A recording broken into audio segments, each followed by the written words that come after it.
Hello, everybody, and welcome back to the Outside Insider. Would you believe it? The Philadelphia Eagles not only beat the Baltimore Ravens, but that second half performance made it look pretty handedly. Now, there's a lot to dissect from this game. We've got a lot to go through. We can talk about the Justin Tucker woes and how that might have ultimately played a role in the momentum swings in the game. But I think the biggest thing to take away is that maybe after all the highs and lows, after the complaints and the streams we spent enraged and angered and ranting about this team, that maybe, just maybe, they are who we thought they were. A team that was built with a purpose that shows shades of that 2017 roster in terms of depth.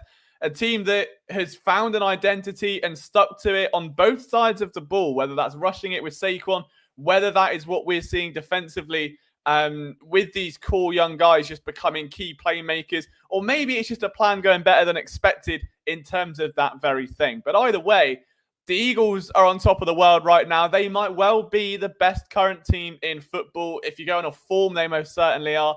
If you want to go off, I don't know. A lot of people are going to point to the Bills. I think that they've been very lucky that their division is just an absolute whitewash this year. Like, there is no one that is going to get close to the Buffalo Bills. So I'm not going to put them in the same bracket of conversation. But the Ravens were a team many people would peg as one of the premier championship teams this year. Now, the season itself has been a wild roller coaster. I think we can all agree that.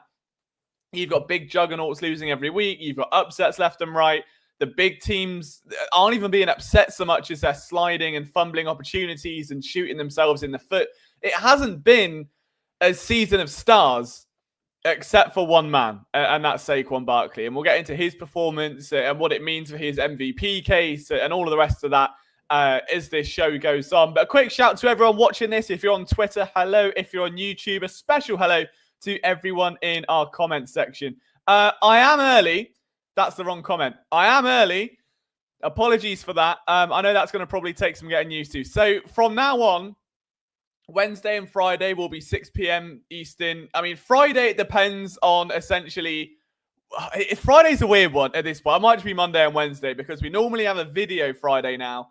And then obviously Saturday, the Flipping the Birds boys break down the game anyway, and they're doing a tremendous job with that. So I feel like I don't want to take all of their content away from them. Like, if I talk about the exact same points 2 days in a row, it's not good for anyone, is it? So we'll see. But Mondays from now on will be 5 p.m. Because there is a Sixers stream at 7.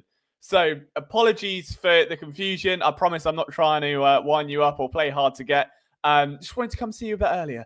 But also, again, there is a Sixers stream at 7 p.m. with Zach and Justin. So make sure you check that out.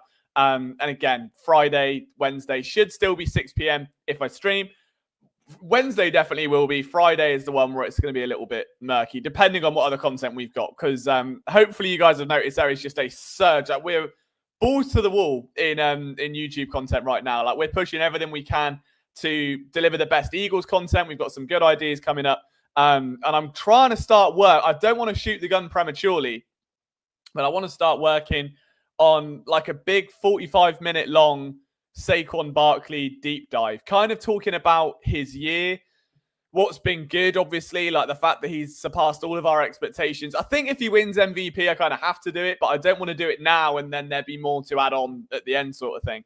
But kind of going off what we discussed last week, where we were saying that there was this plan of the NFL swinging very hard one way, so it allowed for some very savvy GMs, notably the guys in Baltimore and Philadelphia, to get back to the run game and take advantage of these much lighter, much quicker, but potentially ill-suited to defend these big, meaty running backs offenses. So, yeah, I want to get to work on that, and that should be pretty good. But yeah, we've got loads of Eagles content coming, to stick around. Little G is in.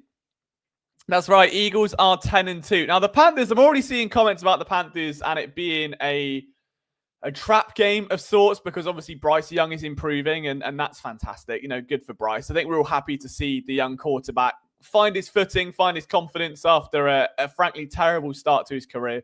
We'll get to that matchup Wednesday, though. We're going to save that for now, and we've got to really soak in what's gone on over the weekend against the Ravens, because there is a lot to get through. Kylie, nice to see you. Our first Twitter comment of the day. Vic Fangio, assistant coach of the year. And Isaac comes in with a banger. He's wasting no time in dropping some ball knowledge on us. The Eagles are undefeated with AJ. That can't be right. No, look, I am not one to doubt Isaac because all he does is drop infinite stats in this stream. Is there a way? Is there a stat checker? Is there a way to check that? Like, just maybe it's just going on AJ Brown's game log. Maybe we do that. I've just searched AJ game log Brown because I'm inept of typing a sentence and talking at the same time. So apologies for that. I want to get this. I'll share the screen. That is an outstanding. No, I'm not having. Look, I know AJ Brown is like a god amongst men, but I'm not having that. Let's get that. 2024, all wins, right? All wins. Jeez, all wins in 2024. 2023. Let's have a look. What have we got here? Did it say the win column? I can't even see if it says the win column on it. That's annoying. I had win. No, they lost the. No, you're lying. Look, they lost to the Jets. They lost to the Jets in 2023. Are I misseeing that? Or am I? Look, if the stat maybe missed that, I don't know. In 2024. Oh, I mean, either way, we're looking at what 1, 2. Oh, okay, right. Let's forget. Let's cherry pick it. Let's go back to 2024 that the Eagles are undefeated with AJ Brown because that is, an insane stat. Look at that. That's genuinely weird. So the only 2 games they've lost, they were playing without AJ Brown, which is unbelievable. Well, thank you for the stat. The announcer said it. Isaac's dropped it in. Look, I will never doubt the knowledge in this chat once again. I'll put it that way. But let's get into the meat and bones of it. So game starts out. Emotions for the first 10, 15 minutes weren't exactly positive, I would say. I think I struggled a little bit early on. It didn't feel like it was going their way. Like they continued to struggle offensively. I think it felt like Baltimore were playing them very, very tough. Like on both sides of the ball. I think the Eagles defense struggled a little bit early as well. They were still solid. Like they were very, very solid. Like they bottled Henry up nice and early. Offensively, first quarter, again, another blank where they just can't seem to find the end zone. The meters start to change a little bit. The scales start to move. Justin Tucker becomes a bit of a pain in the arse for Baltimore. He's already cost them like 2 games this year, arguably. Now, you can make the case that Tucker, I don't know, maybe the team should have done more and the field goal attempt could have been a touchdown or the XP, whatever it is, however you want to frame it, the points cost them. And the Eagles were given like 10 points for free, essentially, or 9 points, whatever they call it. I think it was 2 field goals. Was it 3? 2 field goals? Maybe it was 7 points. Either way, it was a lot. And I think that kind of tilted the scales. But the one thing that really stood out for me, Eagles-wise, was that they just kept true to this new identity. And like, it's so easy, I think, for teams in the NFL, especially with rosters this good. I mean, and you can take Kansas City as an example, and it's probably a bad one because of obviously all the success they've had. But if you look at the Chiefs roster and you look at the way that they play for the first 2, 3, maybe even 4 years with that Mahomes and Kelsey partnership, it was all Mahomes to Kelsey. It was all Tyreek. There was no run game. And after a while, that did catch up.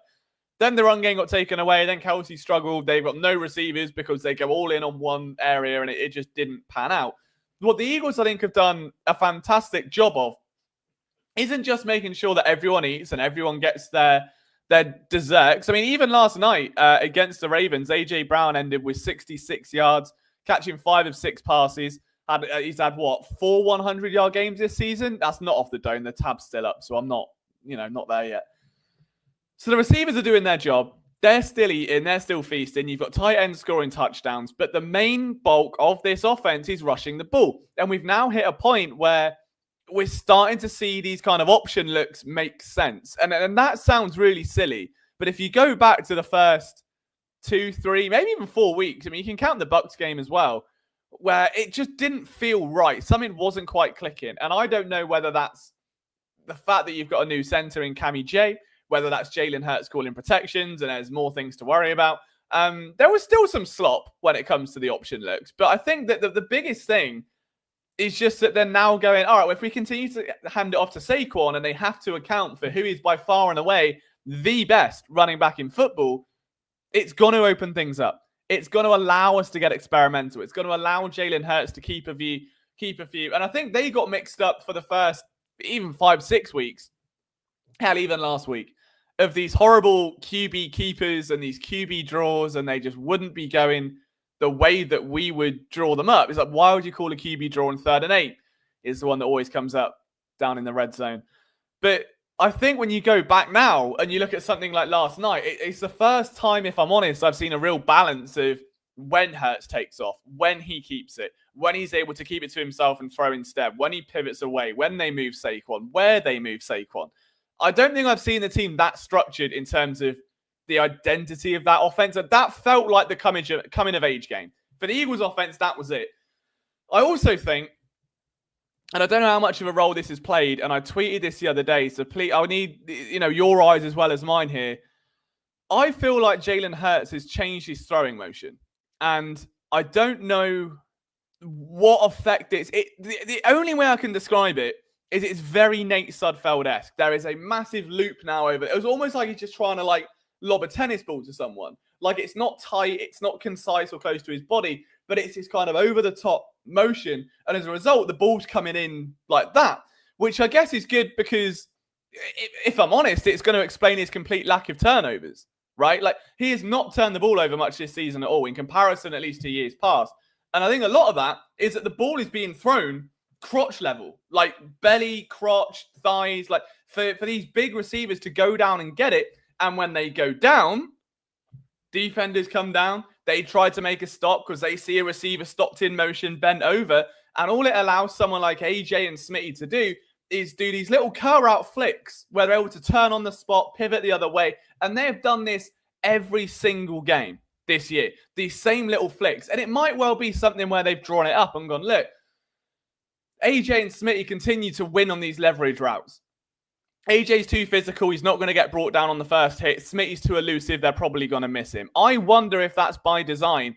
That, look, if Hurts is looping throws and they're able to be a bit lower and they just kind of come in steep, that it stops a defender jumping in and batting a hand because they can't do it because the ball's too low. So the only way they're going to get to it is go low and around. It feels like I thought it last night and I couldn't put my finger on why it had happened.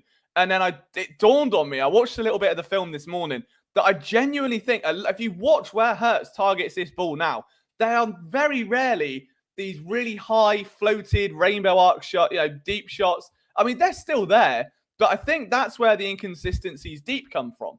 There was one in the red zone, maybe 3rd quarter, I think, when they got the field goal. And he's looking for, I think it was Goddard across the plane of the end zone. And he just overexerts too much and the ball flies left. And it was a massive misfire. But I think that's growing into it. Like, that is, it feels by design that the ball is coming out lower. The receivers have to go lower. The defenders have to go lower. And it allows these big, physical, explosive wideouts to just go bang, come out into a break. And then, it's all about the yards after the carry. And if you don't believe me, like, I have got the numbers here as it would happen. If we're looking at kind of yards after the catch, I just have to try and find them because I'm not very good at reading things. So please bear with me. Does it say, yards per reception? No, why is yards after the catch? It must be a PFR. Sort me out. If it doesn't, someone can help me out with it, I suppose, because I cannot find this at all. I'll tell you what, I'll Google it.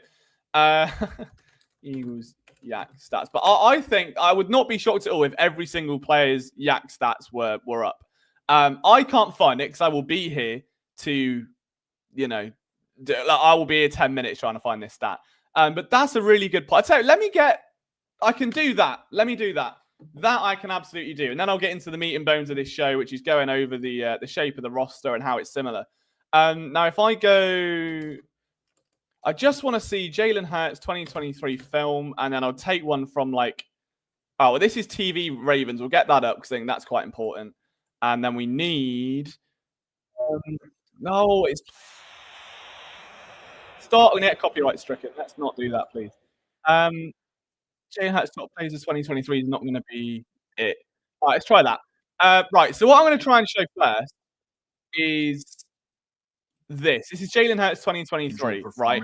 And just watch the throw-in movement here, okay? And just watch. I'm guessing this is It feels very. In the Super Bowl. I mean, that's a floated shot. That's not the example I'm looking for, but you'll see what I mean. Seen from a quarterback in the Super It's Bowl. very compact. Like, what is it's the upper body, right? Watch the upper body here. That I've ever right, seen. Rich, zoom. It's compact. The arm kind of flicks down and across, almost like he's putting a sword away. Okay. Now, if you watch this, which is the Ravens play, I'm sure there's going to be a play in here. Pure pet food. Or you can give me an advert and ruin the things. This is going to be a great clip for TikTok. So we wouldn't eat this. And a dog. Barkley, hurry up and wait. And 9. Bro. They hit. I kind of thought it was in the spot. Tackle. I wasn't going to 49 yards to a touchdown. The last time they had it. Here we go. Right. And now, do you see how he's like, when he exerts, he's more, that arm is forward and a lot less down. It's down for the Eagles. Took it 49 yards to a touchdown. The last time they had it. Right. Look how wide the stance is, how wide that arm goes. Play action. It hurts. Connect with a touchdown. The last time they had it.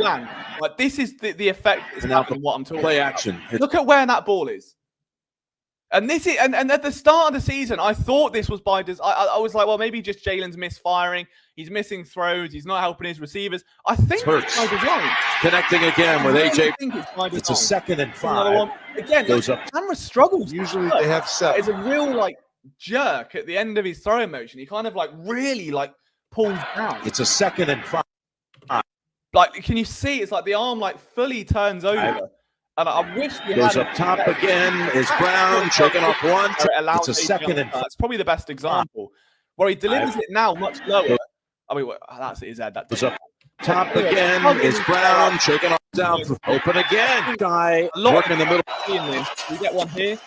2 plays later. Philadelphia. Belly level. It's kind of where you want it. Just throwing motion of it. See, there's very little in the way of a move. It's not like a football move to a point, but do you know what I'm saying? Where there's a lot less torque upper body and it's a lot more arm velocity, throwing it down. And it allows just that extra zip on the ball for a comfy catch for the receiver.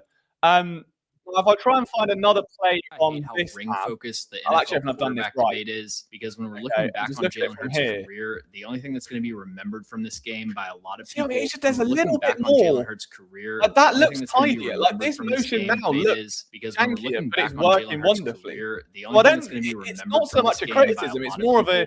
I think back on Jalen Hurts' career, pivoted his entire. I'm going to have to make this a whole video because I think there really is something there, and I'm sorry for going massively off topic here. But I really think that that there is something in that. Yeah, it's similar to Russell Wilson says, Duck, score, that's a first. Duck, look at his. It's because you said, look. Like he's trying to throw a cricket ball instead of a football, says Timor. Yeah, but I think it's working. And I really think that's by design because a lot of where the Eagles receivers are making plays, again, are on these curls and these comebacks and stuff like that. So if I've got time tomorrow, I might just have to put an all-nighter and try and put something together of look, I think Jalen Hurts has figured out this weird thing with his throwing motion, and it's really benefiting the Eagles because it is making it a huge benefit. Again, it's allowing AJ Brown to catch passes here because defenders can't get to him. It's very stripped back, and I wouldn't even be shocked because when you look at how the Eagles have approached the last 2 years in terms of just the simple things of going for it on 4th down and the analytical approach, the way they're evaluating talent, the players that have come out and into Philadelphia that are targeted for a reason. You go back and you look at Jalen Carter, Jordan Davis, Keely Ringo, Nolan Smith, guys that are all from Georgia, Nakobe Dean, all have leadership qualities. There was one draft class, the one with Milton Williams. They're all former captains. There is too much coincidences with this team for it not to be intentional. Jalen Hurts is too much of an intelligent player. He's too clever. He's too aware. I think he's too selfless to not make such a deliberate and drastic throwing motion change with that and go, oh, whoops, well, I guess my arm's just doing that now. That's not who he is. I really do, hand on heart, think that is purely intentional because they've spotted that they're playing the receivers differently. And because they're trying to high point balls and they're trying to get in the way. And there was a real concern, I think, with turnovers last year where they've gone, well, if we can lower the release, if we can get that ball down, get the flight down, let your receivers do the work. We know they can adjust to anything. If it misfires, they can get it. If it's low, they can get it. And when they're low, Lowest man wins. They can just get up and shoot out. And when you look at the explosive traits of guys like Smitty, like AJ, I think that speaks volumes. So, yeah, I think that to me, that feels like what's happening. So if you like that analysis and you're new to the show, I'll pretend that is what I do every single week and don't just shout about the Eagles. But it's something that stood out and something that I absolutely want to explore more. He's throwing the ball like Brady. That's a good observation. He mentioned he did work out with Tom Brady a couple seasons back, says Birdbrain. Let's get on to the actual Ravens game, though, and back onto topic, and more importantly, the defense, because I think that is where a lot of the compliments, a lot of the adoration is going to come from right now. Is that the best defensive game we've seen in Philadelphia for at least 3 years? I would argue. So I would go back to the Jim Schwartz. I mean, part of me wants to say like Vikings, like that NFC Championship game is probably the last time I looked at a defense and thought, they've got it. That's it. That they've nailed that to a T. And it was just marquee moment after marquee moment. Like Jalen Carter was a menace. Jordan Davis, if I'm honest, as good as Jalen Carter was, as everyone was quick to compliment him, I think Jordan Davis stood out to me more. I think the big guy was so pivotal. Like everyone wants to jump and rib on Jordan Davis and say that he's too slow. He doesn't show up on the stat sheet. He came in overweight last year. Brian Baldinger was quick to get on his back. And you look at the games where they play very good running backs, where they play dual threat quarterbacks, guys like Jaden Daniels, nullified. Austin Eckler, nullified. You look at what they've just done here to Derrick Henry and Lamar Jackson, nullified. You can even go to, I would say the Jags at ATM, but it's not really the same kettle of fish, is it? But you understand what I'm saying. Like, and this was very much a prove-it game on both sides of the ball.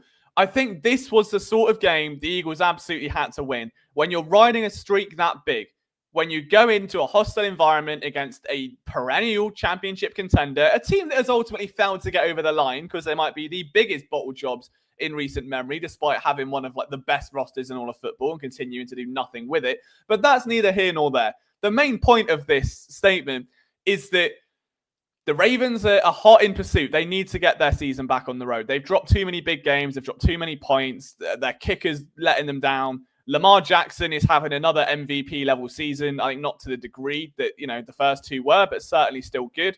And Derrick Henry is the second leading rusher in the NFL behind Saquon.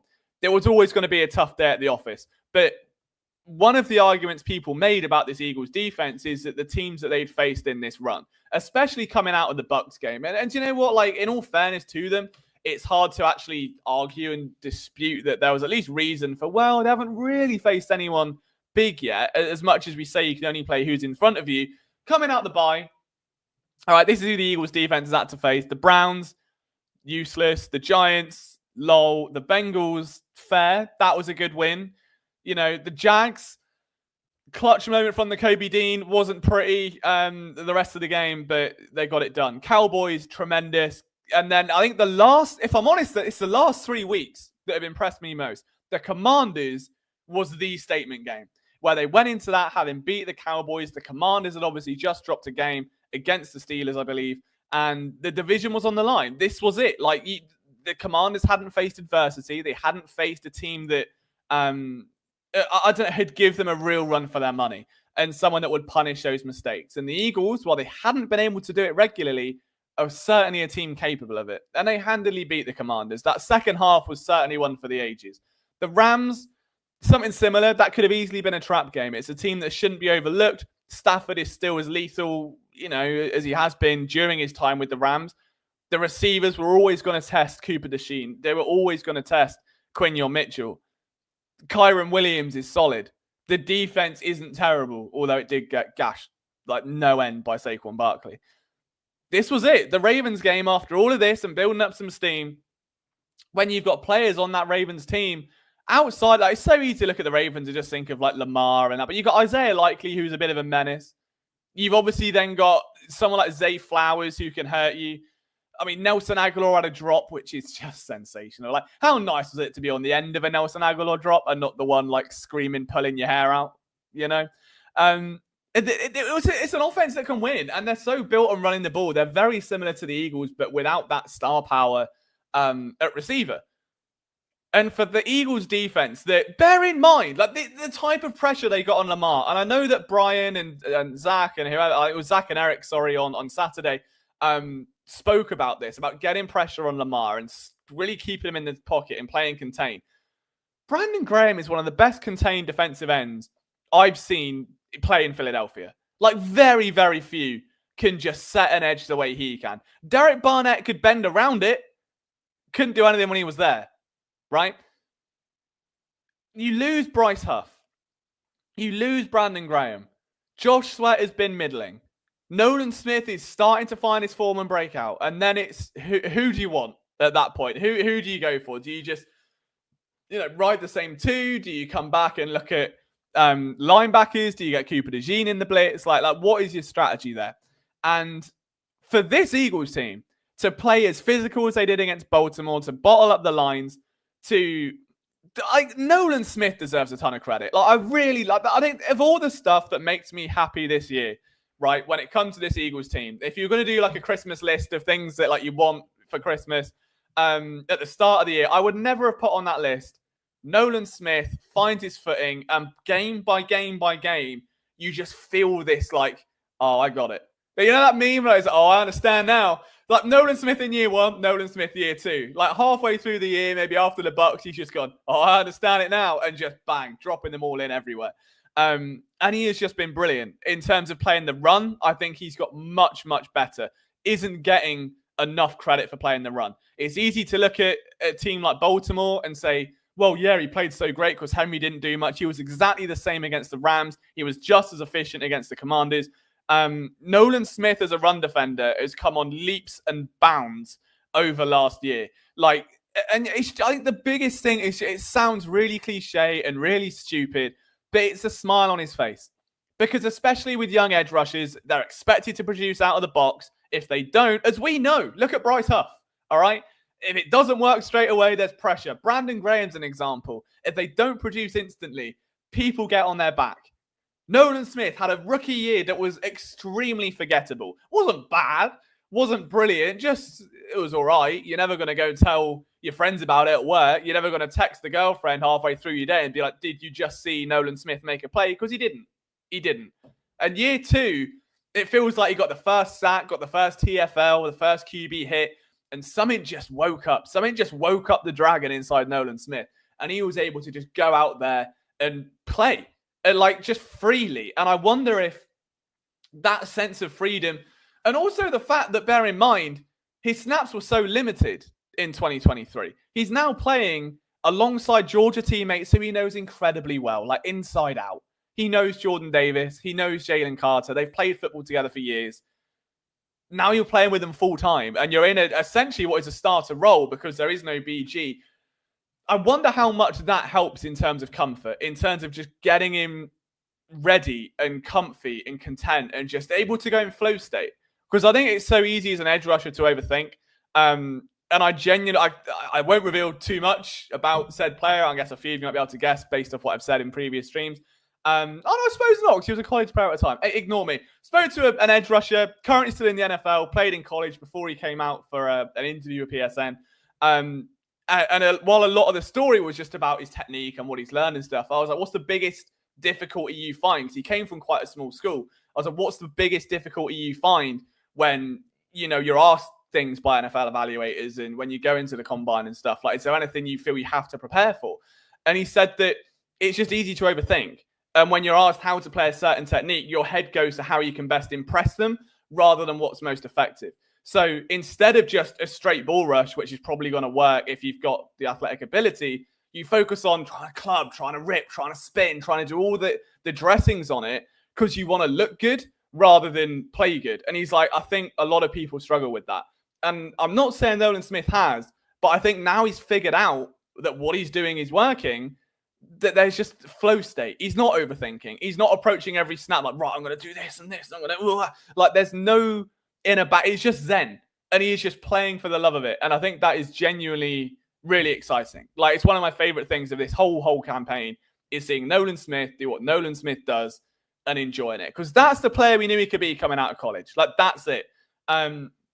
We've spoken about Jordan Davis. We've spoken about Jalen Carter needs his love, but if I'm honest, he's had his love all year, and I kind of want to give love to some of the other guys, but I'm not ignoring him. I think he has by far been one of the MVPs of this defense, if not the MVP. He's by far been the most consistent contributor, and again, in a year where BG's down, Huff's down, I think he's been excellent. He really has, and I didn't think it'd be possible for him to get more dominant. I thought to myself at the end of last year, if he could be, just stay at this level, how he played as a rookie, borderline rookie of the year. If he can stay at that pace for his career, the Eagles have got a good one. And now he's just putting all of those numbers to shame, and he is just decimating whoever's in front of him. So I don't know what Vic Fangio is putting in the water over there. I don't know what Vic Fangio is trying to cook up, but I really think that this defensive line is playing absolutely filthy right now. And Milton Williams is another one. And I think, I'm going to mention a bit more on him specifically to close the show. There's a segment. I mean, obviously, you've seen the title, you've seen the thumbnail about the master plan, that this is all kind of coming together for the Eagles. I want to touch on that at the end. There's one big point I'm trying to get to, and just kind of comparing the Super Bowl and the 2024 rosters, because I think there's a lot of comparisons to make in terms of the way they're shaped, at least. But it's about time, as we're halfway in, to talk about the two corners, Quinyon Mitchell and obviously Cooper DeJean. So we'll get to that in just a second. But before we do, we'll get to a few of your comments, because I feel like I have just been rambling to no end today, to absolutely no end. Honestly, forgot BG didn't play. That's how good the D-line looked. Nolan's breakout's been so fun to watch. If he continues, he can become something elite. Absolutely. As a pass rusher, also head and shoulders above what he was last year. And we got Duck says, apparently my mispronunciation of Duck was closer to his actual name. So he just heard me call him an animal for the last 10 years. And it should be called Duck. But that sounds like Northern, like I'm Northern England. All right, Duck. It works. We'll go with that. My wife would be an ex-wife if I called her about an Eagles player. She has a blank look whenever she's sitting there pretending to watch. To be fair, I mean, my girlfriend has watched 2 Super Bowls and a dozen Eagles games in the background. And every single time I have to re-explain the rules. And I understand in America, it's got to be a bit easier because at least you're raised around football and it's on TV every weekend. You're going to get the basics down. To her, it's the equivalent of me trying to watch Gilmore Girls and get any moderate satisfaction out of it. And look, no disrespect to the Chili G's, all right? I have no problem with Gilmore Girls, but it is not for me, and I don't know what's going on. I don't want to know what's going on, if I'm frank. So I'm just like, you watch it. I think that's what she's like with the Eagles. I'm like, look, Saquon Barkley. She's like, who? Look at that. He's just jumped over someone backwards. Oh, yeah. And I'm like, what do you mean? Oh, yeah. It's the best thing I've ever seen in your life. And she just doesn't get it. But you know what? Game's the game. She tries. And the main thing is she tries. And she watches it. And she watched the Eagles in the Super Bowl. And that's all that matters.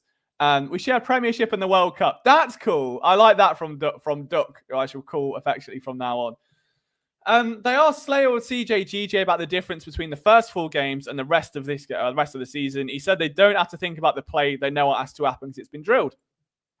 And also, I don't want to come back to that point, but I hate to say it, and I really hope it changes next year. How much of that specific point of what you've just said there comes back to the fact that the Eagles didn't play preseason snaps, that the starters did not play preseason snaps?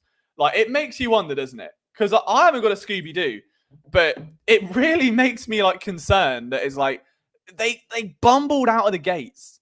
They bumbled out of the gates for, day one against the Packers. They struggled in week 2. They didn't look great in week 3. They got clarted against the Bucs.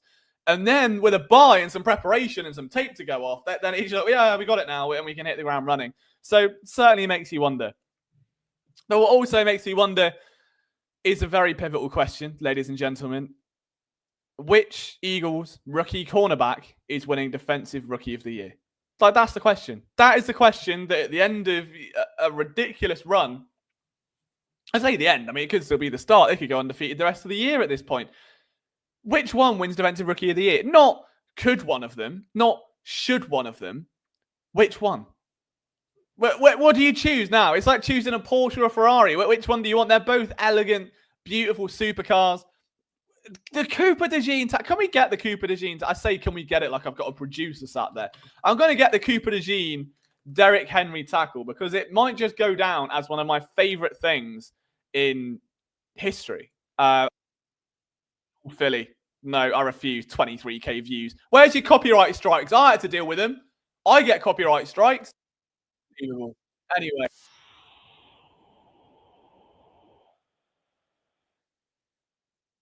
All right, let's take a look at this. Could you believe 93. 3rd and 11? I just need to see it. Nothing to work with there. I'm not sure. Let's see. Oh, it does let you ball into the ground by the rookie Cooper DeJean. Let me have a look. Could you believe 93. Right. 3rd and 11. The angle is terrible, but right, there's Henry. Go. Look at how low this man is. Look at how... That's insane. This is a rookie cornerback that weighs about the same as me. Look at how Henry's protecting the ball. He's running into a physical brick wall. And just look at it, man. Look. The whole point is like that is to stop that kind of tackle. And DeJean gets so low that he does it anyway. Nothing to work with there as he's pile-driven into the ground by the rookie Cooper DeJean. Could you believe 93. 3rd and 11. Like, I can't. I could just spend this whole stream watching this one clip. Like, genuinely spend this one stream watching that, man. It is just magic. It is so magic. You cannot teach that. That is just about as instinctful as it gets. When it comes to, I think which one, if you're going to pick one to win Rookie of the Year, I think, if I'm honest, it's going to be whichever one comes down with the first interception. Like, it sounds really silly. I think Rookie of the Year is too built on production and stats. I think that out of the two from this moment on, which one has the most numbers? And it sounds really silly. I would say, if it's me and I'm being honest, Mitchell gets it because he's been there longer. He's been in the team since week 1. He's held down a starting role, shut down every big receiver that there is, has barely allowed any yards like across the board this season. And the only thing he's missing is that cherry on the cake. DeJean came in late. You know, when did he? I think it was week 7, 8, 6. Oh, Birdbrain said it there. Since week 6. Okay, fairs. So you've got that. Like, DeJean's in a bit late. He's not quite as pronounced, I guess, yet. But it doesn't stop the breakout. It doesn't make that any less exceptional. And it makes you want to kind of just think back of, well, what if he had played the whole year? What if Maddox wasn't just arm barring and flying around the field and missing people and falling over and losing in cover? Like, what if that didn't happen and we could be sat there looking at a generational run from 2 rookies? How often do you see 2 rookies for the same team, on the same defense, at the same position, both fare well in the same year? Like, as rookies, you barely get it with pros. There's always one that's better than the other, or there's one up here and there's one down there. You just never get that kind of, what's the word I'm looking for here? Like, just equilibrium. I guess a bit too much, isn't it, for a stream on a Monday night? But that's what the Eagles do to you. I think both players have been absolutely exceptional, and you can't be anything but over the moon with what you've seen. And again, do you know what? Give Isaiah Rodgers his flowers in a game where Darius Slay... But the Eagles are playing the Ravens without Bryce Huff, without Brandon Graham, without Darius Slay, Devontae Smith. You know, that was unfortunate. And they still make it look good. And they still find a way. And I think I'm finally happy that I've come out of my period of anger with the team. And you know what? I was the first to jump on Nick Sirianni's back. I was the first to jump on Kellen Moore and say, what on God's green earth is this offense doing? What on God's green earth are they playing? Like, it feels like one half is Sirianni's offense, one half is Kellen Moore's. None of it had any kind of continuity. I really feel like the coaching staff, not just offense, but defense as well, across the board, deserve a ton of credit. Because I mentioned it earlier. I think I kind of veered off from the point. But to have a system and to stick to it, if your identity is running the football with the best running back in football, just do it. Just stick to it, because you know he's going to make something happen. You don't have to be adventurous. You don't have to start launching Hail Marys. You haven't got to feed everyone. If it's working, let it work. The guy's averaging like 73 yards per carry. You might as well just let him go all the way. And like, that's the thing. It's so easy for teams to come off of what makes them good in a moment of panic, in a moment of unrest, in a moment of The backs to the wall, they get a freak touchdown scored against them. They throw out the playbook and they just start throwing everything they've got. And that's when the collapses happen. I don't think the Eagles have done that. And they've done a really good job of, I think, tweaking this offense so that I think, again, a part of it is Jalen's throwing motion. If I've picked that out and someone asks him about it and it's legit, I will be the happiest man in the world. Because I think as of right now, I think I'm the only one that said it, like media-wise, publicly. But I would love if someone, I'm looking at the guys that actually do film breakdowns currently, because I obviously haven't done them. I'm a rusty old man. I'm like Aragorn, in the Fellowship of the Ring. I'm there with a hood up and a cigar, watching the Hobbits, wondering, I've got to look after these guys. So if any of the film guys know what's going on or have spotted the same thing and can do a better game of conveying it, please do, because I think it would be A, great content, and B, I just want to know if I'm right or going stark ruining mad at this point. Who worked out with Brady? Me. No, Jalen Hurts did. It was not last off-season, but the off-season before, I believe. So could well have been part of that. May well not have been, but who's to say? The last thing I want to end on, we've got 20 minutes to go. Let me just get 2 pictures up on my screen. This is a very interactive stream today. I can't type and talk at the same time, so you have to bear with me. I would have these all up before I stream. Unfortunately, my computer isn't that good, and I don't want to stream on my Mac in case it blows it up because of what happened with the MacBook. So I'm kind of stuck here. So I've got the Eagles roster from there, and now I just need Eagles roster PFR 2024. Lovely. Right, okay. So step 1 of this GCSE, or what do you guys call it, high school lesson here, is to have a look. That's already the wrong tab. This one of your Philadelphia Eagles of 2017. This is, of course, the roster that won the Super Bowl. All right, and right. So let's just have a look. Go position by position. Quarterback doesn't need introduction. We know Carson Wentz exists. We know Nick Foles was the backup that changed the world. Running backs: Sproles, Smallwood, Clement, Blunt, Barner, Jay Ajayi. All right, all guys that contributed, all big depth guys. If you go back and look at, I think, who stood out, it's easy to look at Ajayi, it's easy to look at Blunt. Corey Clement obviously had his Super Bowl moment. Sproles, I believe, got injured quite early into the year, if I'm not mistaken. But yeah, like committee effort. Wide receivers: Marcus Johnson, Christ, Torrey Smith, Alshon Jeffrey, Matt Collins, Shelton Gibson, Nelson Aguilar. I think receiver doesn't really count for what I'm saying about, but to a point it kind of does, because you do have Smitty and AJ, which are just 2 of the best perimeter threats in the NFL. The makings of that are there, right? If you look at the same format, Alshon Jeffrey, big name. Nelson Aguilar, drafted. That sound familiar? AJ Brown, big name. Devontae Smith, drafted. See what I'm saying? One's a little bit older than the other. Not too much in it, though. Then behind them, 2 guys, maybe unproven, both of them drafted. Ineas Smith, Johnny Wilson. We're only at receiver, by the way. We haven't done anything yet. We're literally just at receiver. Tight end, Salik Burton. The glory years of the Eagles tight end position, I would say. That was, kind of growing up watching the Ertz and Salik run was fantastic. And Trey Burton, great guy. Just a great guy. Big fan of his, and gave me an interview one time. Lovely fella. But yeah, tight end depth chart. Cole Katera, obviously you've got Uzama, I believe, is still knocking about. So it's the same thing in a way where you've got, one guy that is the key leader in Dallas Goedert, another that's good at catching, another one that's maybe a bit more pass blocking. Proficient, someone like Jack Stoll. Tackle, I mean, the offensive line, we know the Eagles' offensive line doesn't really need an introduction because they've been so good for so many years.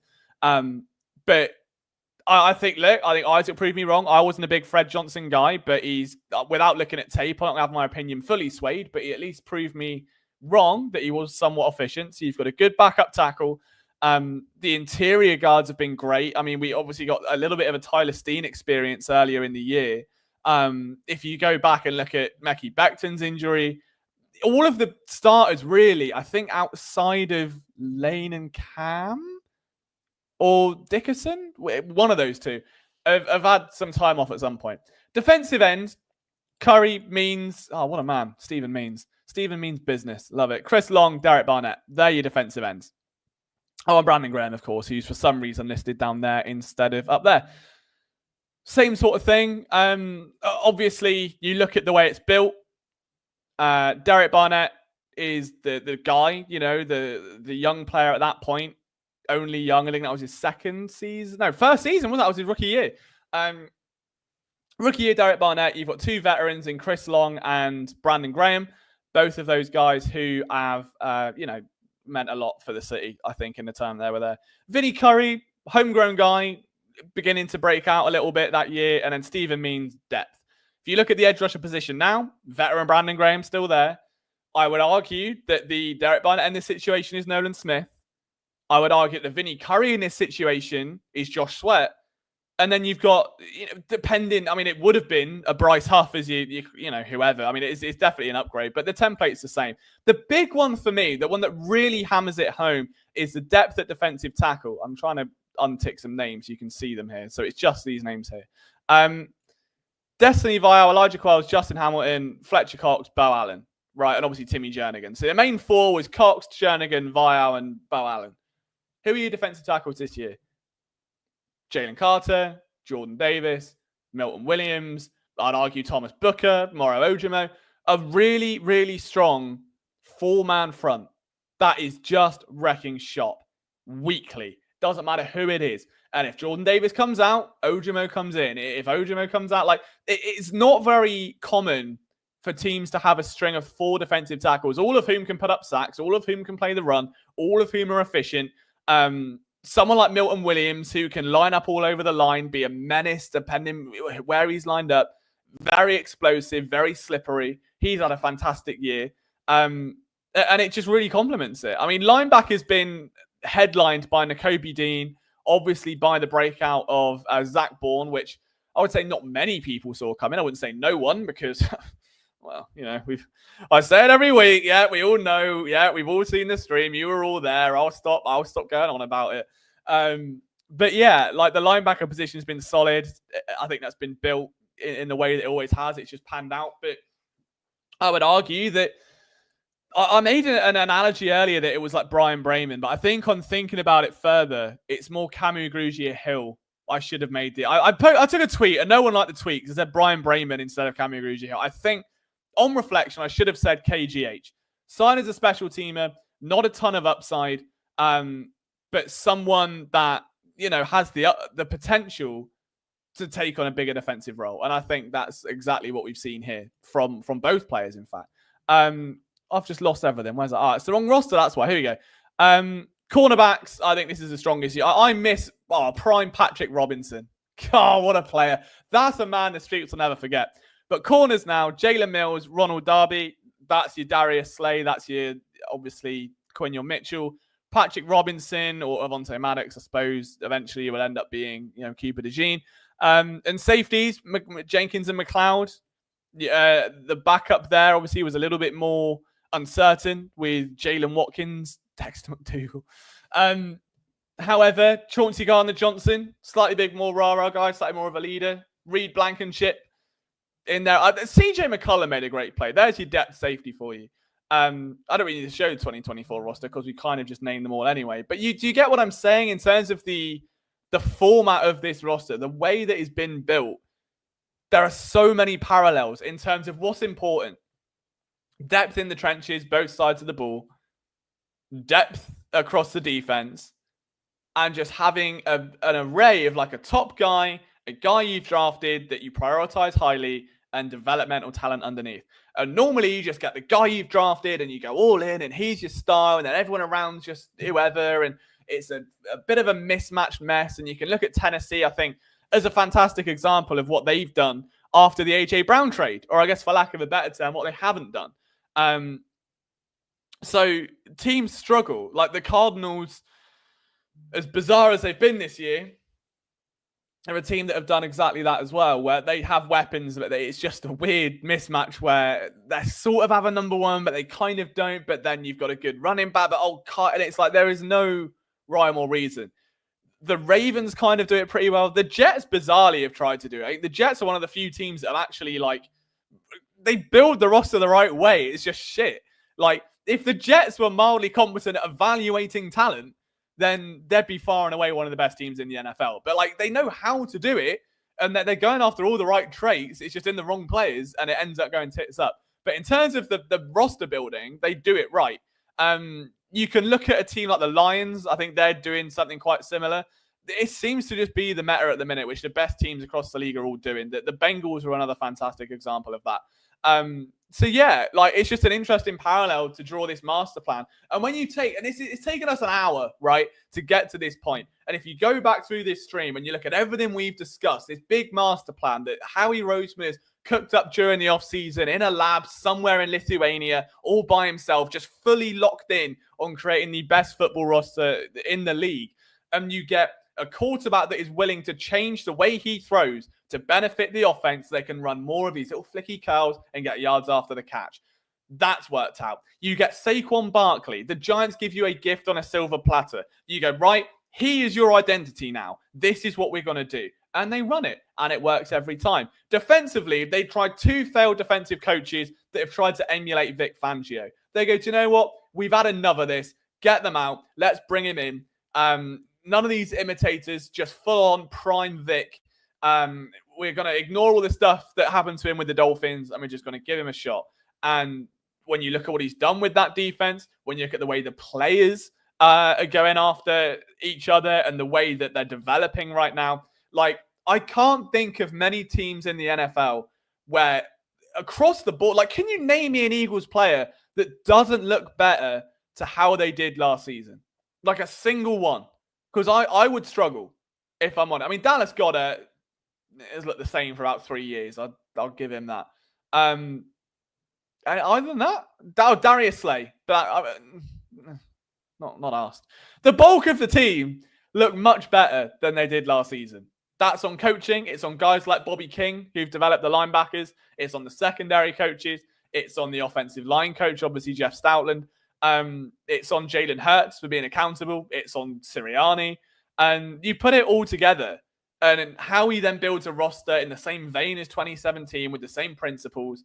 This has been a multi-year thing of getting high-character guys in from Georgia, establishing your franchise running back, paying your cornerstones, your AJs, your Smithies, your Jalens, keep them around for 5 years, getting enough flexibility from high upside rookies that you can have them for 4 to 5 years depending on the option. Carter, Smith, Davis, all of them in that same boat. Quinion Mitchell, Cooper DeJean, going to be here for another 3 years after this minimum. That's how you build a championship team. And it is just outstanding to see it pay off the way that it's paying off. Isaac, yeah, in fairness, Isaac, I didn't mean the Bengals now. I meant the one with Joe Mixon before they let him go and failed to replace him. Did they not have a front office change, though? Like, at the time of that, like this past offseason? Or am I tripping a little bit? Because I swear they did. But the Bengals, when they yeah, like two year ago Bengals, not the Bengals of today. The Jets chose an Asian QB and it was the wrong move. It was desperation. Yeah, completely agree. And that's what I'm saying, Ray. That's exactly what I'm saying, is that they've got the right concepts. They just execute them absolutely horrifically.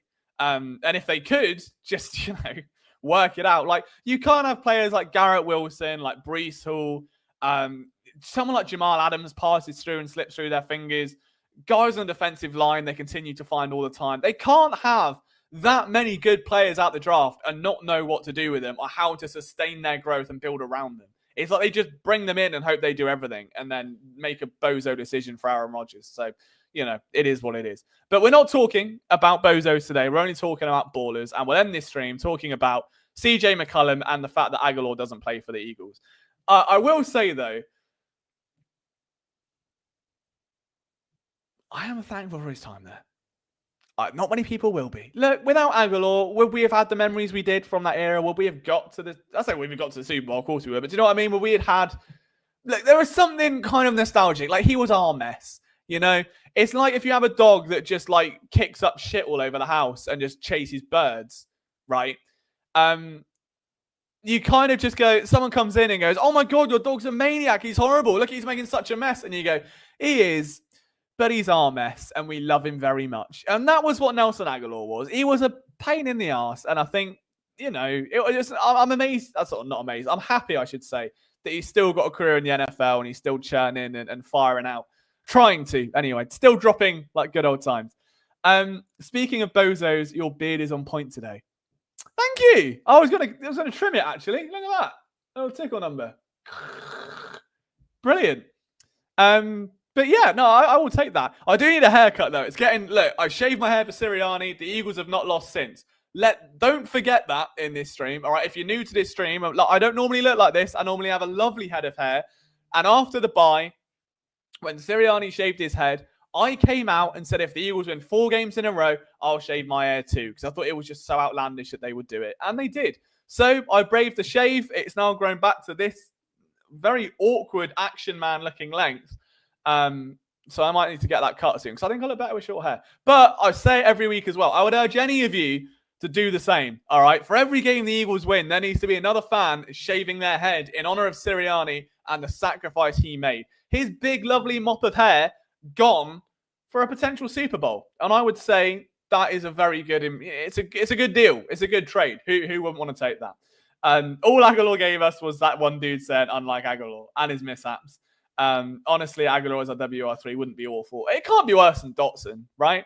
I'd just say put Aeneas Smith in there. Like, I am so all in on just getting... I cannot deal with another John Hightower situation again. I will not allow it to happen. So I need them to start. Week 17, that Smith breakout is going to be the best moment of the season, without a shadow of a doubt. The moment Smith takes the field and catches an 83-yard touchdown in week 17 or 18 or 90, whichever pissing week it is, because I keep adding regular season games, I will be there and I will be over the moon and I'll buy a jersey. All right, that is a promise I will keep. Aggressive manifested every drop of talent he had for the Super Bowl. Now there's nothing left to fill in the 50s. Oh, Aggie manifested every drop of talent he had for the Super Bowl. Then do you know what? That's another trade. Sirianni gives his hair. Aguilar comes back and gives his talent. Look, so you got to give a little to get a little. All right, you've got to give a little to get a little. And on that note, guys, we are at the end of the stream, so we're going to call it there. But I massively appreciate all of you for hanging out on this Monday evening. Go and enjoy your Monday night football. Don't forget, 7 p.m., there will be a Sixers stream with Zach. They're going to look into Paul George, his debut, and why it might be a little bit more impressive than what we saw in the box score, which was a bit mid, really. So we've got a Sixers stream coming up. You've got Flipping the Birds tomorrow. You might have a video on Wednesday. You've got a Flyers stream Thursday, or you've got me on Wednesday as well. Potentially a video Friday, a live stream Saturday morning with the boy. It's non-stop. We're just punching you in the face with Eagles content. And you're like, oh, stop it. And I'm like, no. So if you want more, I'd love to see you again in these streams. If this is your first time watching, I appreciate you lending me your ears on this cold Monday evening. On your way out of the theatre, if you could just leave a like on your way out, it takes 2 seconds and it's the best way to help us grow. And if you could hit that subscribe button too, that would be bloody spiffing from this short-haired Brit. Until Wednesday, fellas, I appreciate you all very much. Thank you so much for your time. Go Birds. Let's keep the fun rolling. Let's look forward to the trap game against the Panthers, which we'll talk a little bit more about on Wednesday. So from myself, Liam Jenkins, enjoy your Monday nights. I'll see you soon.